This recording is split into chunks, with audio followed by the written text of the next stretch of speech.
Welcome to the MC. As you know, that means the mindful core, where we always look straight for what matters. That's a little canned again. Oh well.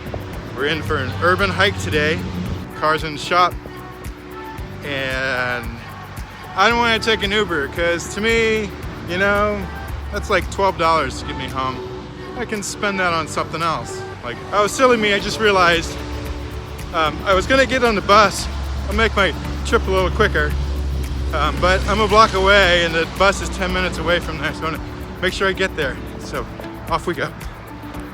There's a little bit of run, but I made it to the bus stop, so that's cool. And guess what? There's the bus coming right up. Sure, winded there, a little bit of run, had to run up the hill. Well, that's okay though. It's just all in a day's work, right? So, hey, headed home from driving my car out, and I got a story I want to tell you. So, the story I wanted to tell you is back in the day. Well, actually, it wasn't that far away. But recently, I drove a lot of Uber for just extra, extra bills. Most of the time, it was like almost a full-time job, and I gave probably somewhere around 5,000 rides. So I talked to about 5,000 different people, people of different, amazingly, totally varied, different backgrounds. Everybody from the professor to the doctor who did brain surgery, all the way down to just anybody. I mean, homeless people, and a lot of people just getting their jobs that can't afford a car. I talked to everybody, and of course, the partiers at night, all that kind of stuff. So I talked to about 5,000 people over the course of about a year and a half. It's a lot of miles on my car, which is probably why it's in the shop right now. But I go, that's beyond the point. That's not the point. My point is I've talked to so many different people and everybody has their own story. So the crazy thing of this world and this economy and this place where we have the freedom to do what we want to do is, we're a free country. Well, as pretty as free as we can be, I guess. That's probably debatable too. But a free country. We do so many different things, and you see on TV, and everybody pays attention to media and Hollywood and all the stuff that's coming into you from all around the rest of the world, and you get this idea that we're all supposed to have this pretty little life with a pretty house and good stuff to eat and Starbucks every morning and just all this stuff that really is luxury items. And if you look at the standard of living we have today compared to what the standard of living was probably maybe just 50 years ago, maybe 100 years ago, we live like kings. Somebody 100 years ago to be in a house like what we live in, they lived really well. We live really well, I mean. So, like a couple of cars. We don't have to feed horses. We don't have to take care of them, clean up their shit. Pardon me. But there's just so much that we don't, or that we have that they didn't have just 100 years ago. So, and going back further than that, we live like kings. So it's all relative. People all have a little place in this world, and that's a good thing. Wherever you're at, think about that. Wherever you're at, whatever you're doing, it's really cool. And honestly, all these people that are portrayed so cool in movies and everything like that, so you could do a movie about your life. Totally. It's all, as a photographer, I know that. I can make a wedding look horrible, I can also make it look really good, which is obviously what I'm being paid to do. But you look at all the pictures, you look at all the stuff and video I get from a wedding, and it's a cliche. It makes it look good. Now, it's the same wedding, guys will say. Yeah, you've seen one wedding, you've seen them all. I've heard that before. I said that before I was a wedding photographer. And in a way, that's true. But in another way, no, they're all totally different. Everybody's totally different. And that's the cool thing, is we all are unique in our own ways. We all do stuff our own way. We all have a uniqueness that is you.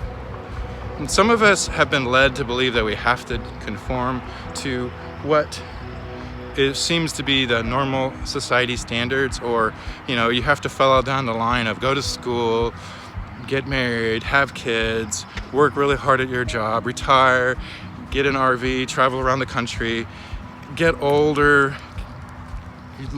have your health go down, and then die. That seems to be the pecking order of life these days, and that's not it. You can do whatever you want. You can have as much fun as you want. You can do it. It's all in what you decide is going to happen. Wayne Dyer has a quote that says, if you change the way you look at things, the things you look at change. So if you want your life to be different, look at it differently. You don't have to go down the route that everybody else does. Do your thing. So the quote I was thinking about this morning as I was journaling and meditating was, be your own happy and always seek to share that with one another. Because really that's it.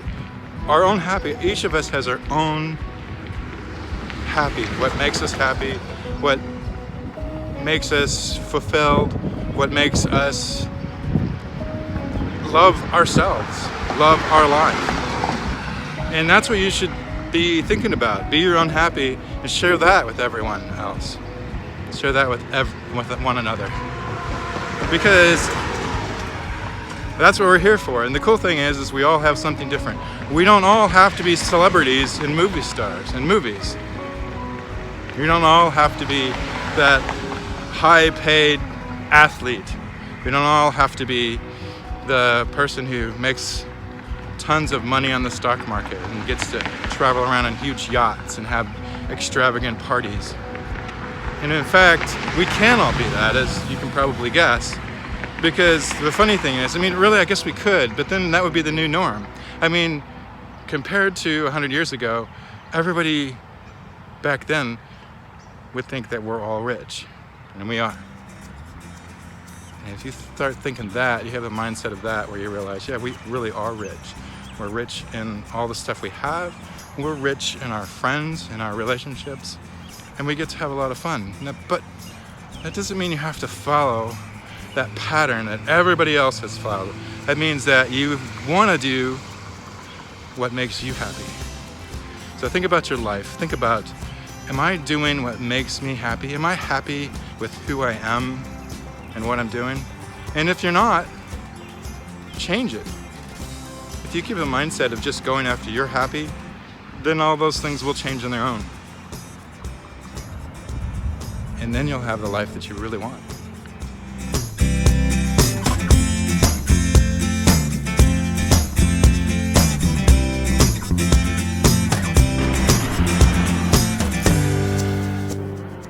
So hey y'all, time for a bike ride.